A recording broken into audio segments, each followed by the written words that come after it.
Good morning, students. I, Akanksha Mishra, your TGT science teacher, is again back with the same chapter for the class 8th. Students, in the last discussion, we were discussing about our chapter metals and the non-metals, in which we discussed about what are the metals and what are the non-metals. In that, we discussed what are the physical properties of the metals, that how on the basis of their physical properties we can decide that is the metals, and we are about to discuss the physical properties of the non-metals. Coming back to the metals, we discussed that what are the physical properties of metals, that is how the metals look in appearance and how it acts, how it behaves. Okay, so in that physical properties of metal, we discussed that metals are the malleable, means that they can be bent into thin sheets, okay, like aluminium and the copper.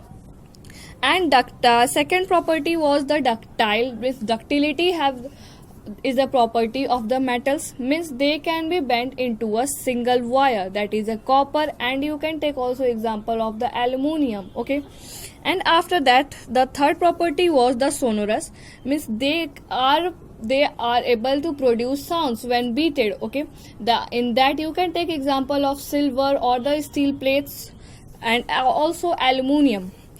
And fourth property was of the metal was the good conductor, means metals are the good conductor of heat and electricity, means they conduct heat and electricity easily, like when you see the steel plates and steel dishes that were used to cook food in houses are of metals. When they are heated, so they do not give us so much harm. Okay, they do not reach harm to us, so we can say that metals are also good conductor of heat. And as coming to the point, good conductor of electricity, you know that copper wires are the type of a metal that are used in electrical wires, so you can say that metals are the good conductor of heat and electricity. The last point that we discussed about the property was the hard in nature. Hard in nature means hard in appearance, like they needs too much strength to break, and also we discussed one more point, that is lustrous. Lustrous means shiny in nature. In that shiny is nature, like copper, you can take copper also shine little bit, aluminium is still, all the metals that consist all these properties, all these physical properties, all the elements that consist all these properties are to be considered under the category of the metals. We have given example of the metals like copper, aluminium, silver and others. So zinc is also a type of silver, and zinc is, all these elements are the type of metals. Now coming to the non-metals, students, non-metals are just totally opposite of the metals. Totally opposite of the metals means they are non-malleable, means they cannot be bent into thin sheets. They are non-ductile, means they cannot be bent into a wire. They are sonorous, non-sonorous, means no sound is produced from them. They are poor conductor of heat and electricity. Poor conductor of heat and electricity means when the non-metals will be heated, they will give harmful effects. And electricity means poor conductor of electricity means they can also produce current, or they can also harm to us. Okay, that's why they are not used in making wires or making electrical appliances. And the last was the hard and lustrous in metals. This is also just opposite of the metals, means non-metals are so soft in nature and they are brilliant in nature, means they do not have any lustrous or they do not have any shine. You can take example of a coal, like coal is easily broken, is soft in nature. Okay, it does not have any shine, it does not have any luster, so you can say that coal comes under the category of the non-metals. Sulfur is also the same, students, for the non-metals. So by this data or by this column, you can easily differentiate what are the metals and what are the non-metals on the basis of their physical properties.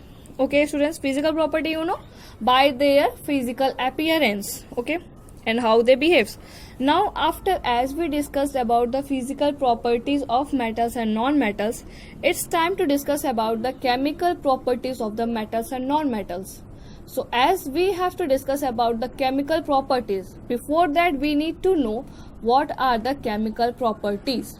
Okay, chemical properties are, students, means how any element or how any substance reacts chemically in nature, or behaves chemically in nature. Okay, like our body, you can take example of our body, that our body outside whatever it looks like, our you can see you have 2 eyes, 2 hands, 2 ears, 2 legs, and 1 head, 1 neck, 1 nose. Okay, that is your physical properties. Okay, and coming to the chemical property of our human body, we can say that we have blood in our body, we have gastric juices, we have bile juices in our body. So it is a chemical properties of a human body.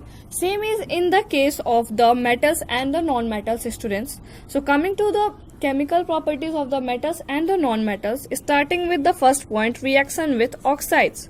Oxides means generally you can say oxygen. Okay, in the oxides means oxygen, that element that reacts in the presence of oxygen. Oxide means elements that reacts in the presence of oxygen. You can take example of rusting of zinc. You know it very well, rusting of zinc. Okay, so rusting of zinc means जो लोहे को जंग लग जाता है, that is called as rusting of zinc. Okay, and the burning of the magnesium.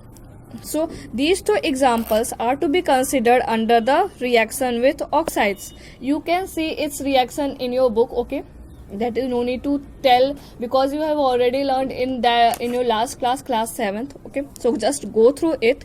So rusting of zinc and the burning of magnesium, and the third example is of the sulfur reaction. As we are reading about the reaction with oxides, we have 3 examples like rusting of zinc, rusting of magnesium, and the sulfur reaction. In this, we are going to just see this reaction. Okay, SO2 with sulfur oxide plus H2O in the plus water, they both react and they give the sulfurous oxide, that is H2SO3. But what is the difference between these 3 examples when they react in the presence of oxygen? The difference is that the rusting of zinc and the burning of magnesium, when reacts with the oxygen, like plus oxygen, they are acidic in nature. Okay, so acidic in nature means, so students, as you can see that in the reaction with oxides, we are taking example of rusting of zinc, burning of magnesium, and the sulfur reaction. In that, when these 2 reactions